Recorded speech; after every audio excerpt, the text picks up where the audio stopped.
Hi friends, welcome back to my cooking vlog. Today special ಏನು ಅಂದರೆ ರಾಜ್ಮಾ ಕರಿ ಹೇಗೆ ಮಾಡೋದಂತ ತೋರಿಸ್ಕೊಡ್ತೀನಿ. ಬನ್ನಿ ಫ್ರೆಂಡ್ಸ್. ಮೊದಲು ರಾಜ್ಮಾನ ಒಂದು ನೈಟ್ ಫುಲ್ಲು ನಾವು ನೀರಲ್ಲಿ ನೆನೆ ಹಾಕಿ ಇಟ್ಕೊಬೇಕು. ಆಮೇಲೆ ಒಂದು ಕುಕ್ಕರ್ನಲ್ಲಿ ಕಾಳನ್ನ ಹಾಕ್ಕೊಂಡು ಇದನ್ನು ನೀರನ್ನ ಹಾಕ್ಕೊಂಡು, ನೀರು ಸ್ವಲ್ಪ ಸಾಕು, ಒಂದು 7 ವಿಷಲ್ ಬರೋ ತನಕ ಇದನ್ನು ಕೂಗಿಸ್ಬೇಕಾಗತ್ತೆ. ಇದಕ್ಕೇ ಸ್ವಲ್ಪ ನಾವು ಒಂದು 1/4 ಟೀ ಸ್ಪೂನಷ್ಟು ಅರಿಶಿನ ಪುಡಿ ಮತ್ತು ಒಂದು ಟೇಬಲ್ ಸ್ಪೂನಷ್ಟು ಉಪ್ಪು ಹಾಕ್ಕೊಂಡು ಇದನ್ನು ಕುಕ್ಕರ್ನ ಕ್ಲೋಸ್ ಮಾಡಿ ಒಂದು 7 ವಿಷಲ್ ಬರೋ ತನಕನೂ ನಾವು ಬೇಯಿಸ್ಕೊಂಡು ಬರೋಣ. ಬನ್ನಿ ಫ್ರೆಂಡ್ಸ್. ನೋಡಿ ಫ್ರೆಂಡ್ಸ್, ಒಂದು ಜಾಡಿಗೆ ನಾನು 2 ಟೊಮೊಟೊನ ಮಿಕ್ಸಿಯಲ್ಲಿ ರುಬ್ಕೊತಾ ಇದ್ದೀನಿ. ಮತ್ತು ಒಂದು 4 ಹಸಿಮೆಣ್ಸಿನ್ಕಾಯಿನ ಹಾಕ್ಕೊಂಡು ರುಬ್ಕೊಬೇಕಾಗತ್ತೆ. ರುಬ್ಕೊಂಬರೋಣ. ನೋಡಿ ಫ್ರೆಂಡ್ಸ್, ಆಲ್ರೆಡಿ ನಾವು ಬಾಣಲಿನ ಬಿಸಿಗಿಟ್ಟಿದ್ದೀವಿ. ಅದಕ್ಕೆ ನಾವು 2 ಟೀ ಸ್ಪೂನಷ್ಟು ನಾವು ತುಪ್ಪ ಹಾಕ್ಕೊತಾ ಇದ್ದೀವಿ. ತುಪ್ಪ ಮತ್ತು ಬೆಣ್ಣೆ ಹಾಕೊಂಡ್ರೆ ತುಂಬ ಚೆನ್ನಾಗಿರುತ್ತೆ ಫ್ರೆಂಡ್ಸ್, ಅದಕ್ಕೆ ಹಾಕ್ಕೊತಾ ಇದ್ದೀವಿ. ಮತ್ತು ಇದಕ್ಕೇ ಸ್ವಲ್ಪ ಆಯಿಲ್ನೂ ಹಾಕ್ಕೊತಾ ಇದ್ದೀವಿ, ಚೆನ್ನಾಗಿ ಬರುತ್ತೆ ಟೇಸ್ಟು. ನೋಡಿ ಫ್ರೆಂಡ್ಸ್, ಎಣ್ಣೆ ತುಪ್ಪ ಎಲ್ಲ ಚೆನ್ನಾಗಿ ಕಾದಿದೆ. ನಾವು ಇದಕ್ಕೇ 1/4 ಟೀ ಸ್ಪೂನಷ್ಟು ಸಾಸಿವೆ ಹಾಕ್ಕೊತಾ ಇದ್ದೀವಿ. ಮತ್ತು 1/4 ಟೀ ಸ್ಪೂನು ಜೀರಿಗೆನೂ ಹಾಕ್ಕೊತಾ ಇದ್ದೀವಿ. ನೋಡಿ ಫ್ರೆಂಡ್ಸ್, ಸಾಸಿವೆ ಎಲ್ಲ ಸಿಡಿತಾ ಇದೆ. ನಾವು ಹೆಚ್ಚಿಟ್ಕೊಂಡಿದ್ದೀವಲ್ಲ, ಒಂದು ಈರುಳ್ಳಿ ಸಾಕು ಅನಿಸುತ್ತೆ. ನಾವು ಒಂದು ಈರುಳ್ಳಿನ ಚಿಕ್ಕದಾಗಿ ಕಟ್ ಮಾಡಿ ಹಾಕ್ಕೊತಾ ಇದ್ದೀನಿ. ಈರುಳ್ಳಿ ಚೆನ್ನಾಗಿ ಫ್ರೈ ಆಗೋ ತನಕ ನಾವು ಫ್ರೈ ಮಾಡ್ಕೊಬೇಕಾಗತ್ತೆ. ಸ್ವಲ್ಪ ಫ್ರೈ ಆಗಲಿ ಚೆನ್ನಾಗಿ, ಅಲ್ಲಿ ತನಕ ನಾವು ಫ್ರೈ ಮಾಡಿದಷ್ಟು ತುಂಬ ಟೇಸ್ಟಾಗಿ ಬರುತ್ತೆ, ಚೆನ್ನಾಗೂ ಬರುತ್ತೆ.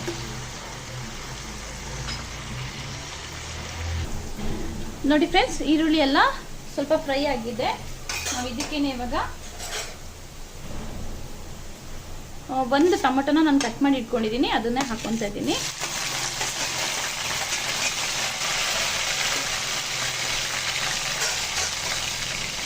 ಟೊಮೊಟೊನು ಸಾಫ್ಟ್ ಆಗೋ ತನಕನೂ ನಾವು ಫ್ರೈ ಮಾಡ್ಕೊಬೇಕಾಗತ್ತೆ. ಆಯಿಲಲ್ಲೇ ಫ್ರೈ ಮಾಡ್ಕೊಳ್ಳೋಣ ಫ್ರೆಂಡ್ಸ್. ನೋಡಿ ಫ್ರೆಂಡ್ಸ್, 1/4 ಟೀ ಸ್ಪೂನಷ್ಟು ಅರಿಶಿನ ಪುಡಿ ಅವಾಗೇ ಹಾಕಿದೆ. ಸ್ವಲ್ಪ ಅರಿಶಿನ ಪುಡಿ ಹಾಕ್ಕೊಬೇಕು. ಸ್ವಲ್ಪ ಹಾಕೊಳ್ಳೋಣ. ನಂತರ 1/4 ಟೀ ಸ್ಪೂನಷ್ಟು ನಾವು ಜೀರಿಗೆ ಪೌಡ್ರನ್ನ ಹಾಕ್ಕೊತಾ ಇದ್ದೀವಿ ಇದಕ್ಕೇನೆ. ಮತ್ತು ಒಂದು ಅರ್ಧ ಗರಂ ಮಸಾಲನ ಹಾಕ್ಕೊತಾ ಇದ್ದೀವಿ. ಇವಾಗ ಎಲ್ಲನೂ ಮಿಕ್ಸ್ ಮಾಡೋಣ. ಮತ್ತು ನಾವು 1 ಟೇಬಲ್ ಸ್ಪೂನಷ್ಟು ನಾವು ಶುಂಠಿ ಬೆಳ್ಳುಳ್ಳಿ ಪೇಸ್ಟನ್ನು ಹಾಕ್ಕೊತಾ ಇದ್ದೀವಿ ಇದಕ್ಕೇನೆ. ಮತ್ತು ಆವಾಗಲೇ ರುಬ್ಕೊಂಡಿದ್ದೀವಲ್ಲ ಟೊಮೊಟೊ ಮತ್ತು ಹಸಿಮೆಣ್ಸಿನ್ಕಾಯಿ ಪೇಸ್ಟನ್ನು, ಅದನ್ನು ಹಾಕ್ಕೊತಾ ಇದ್ದೀವಿ ಫ್ರೆಂಡ್ಸ್.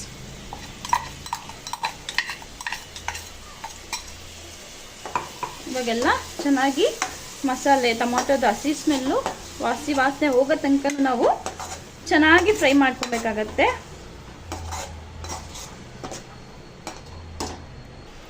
ಮತ್ತು ಇದಕ್ಕೇ ನಾವು 1-1.5 ಟೇಬಲ್ ಸ್ಪೂನಷ್ಟು ನಾವು ಖಾರ ಪುಡಿ ಹಾಕ್ಕೊತಾ ಇದ್ದೀವಿ.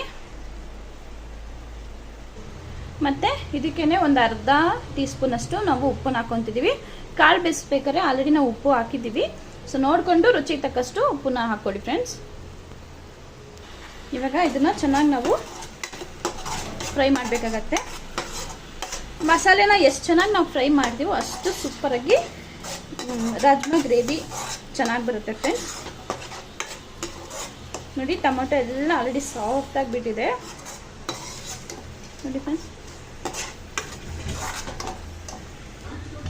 ನೋಡಿ ಫ್ರೆಂಡ್ಸ್, ಆಲ್ರೆಡಿ ಕಾಳು ಚೆನ್ನಾಗಿ ಬೇಯಿಸ್ಕೊಂಡಿದ್ದೀವಿ. ಕಾಳು ಸಾಫ್ಟಾಗಿ ಬೆಂದಿದ್ರೆ ಸೂಪರಾಗಿ ಬರುತ್ತೆ. ಕಾಳು ಇಷ್ಟು ಬೆಂದಿರಬೇಕು. ನೋಡಿ, ಚೆನ್ನಾಗಿ ಬೆಂದಿದೆ ಕಾಳು. ನಾವಿವಾಗ ಇದನ್ನು ಮಸಾಲೆಗೆ ಹಾಕ್ಕೊಳ್ಳೋಣ. ನೋಡಿ ಫ್ರೆಂಡ್ಸ್, ನಾವು ಕಾಳು ಮತ್ತು ನೀರನ್ನ ಬೇಯಿಸ್ಕೊಂಡಿದ್ದೀವಲ್ಲ, ಫುಲ್ಲು ನೀರು ಮತ್ತು ಕಾಳು ಎರಡೂ ಒಟ್ಟಿಗೆ ಹಾಕ್ಕೊತಿದ್ದೀವಿ.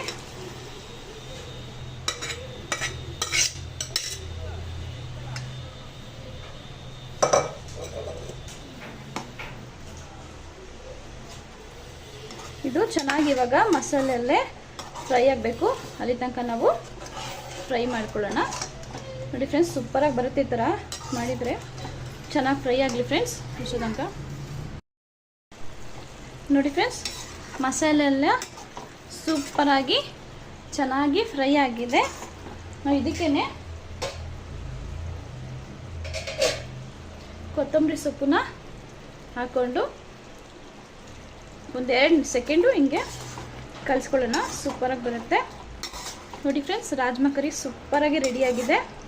ಇದನ್ನು ಇವಾಗ ನಾವು ಸರ್ವಿಂಗ್ ಪ್ಲೇಟಿಗೆ ಸರ್ವ್ ಮಾಡೋಣ. ಬನ್ನಿ ಫ್ರೆಂಡ್ಸ್. ನೋಡಿ ಫ್ರೆಂಡ್ಸ್, ಸೂಪರಾಗಿರೋ ರಾಜ್ಮಾ ಕರಿ ರೆಡಿಯಾಗಿದೆ.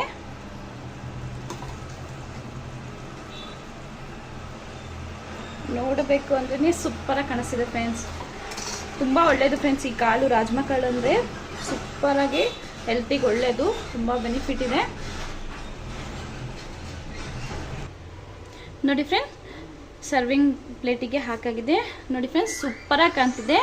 ರಾಜ್ಮಾ ಕರಿ ಅಂತೂ ಸೂಪರಾಗಿ ಬಂದಿದೆ ಫ್ರೆಂಡ್ಸ್. ನೀವು ಒಂದ್ಸರಿ ಈ ಥರ ಟ್ರೈ ಮಾಡಿ ನೋಡಿ, ಸೂಪರಾಗಿ ಬರುತ್ತೆ ಫ್ರೆಂಡ್ಸ್. ಈ ವಿಡಿಯೋ ಇಷ್ಟ ಆಯಿತು ಅಂದರೆ ಲೈಕ್ ಮಾಡಿ, ಶೇರ್ ಮಾಡಿ, ಕಮೆಂಟ್ ಮಾಡಿ ಫ್ರೆಂಡ್ಸ್. Thank you friends.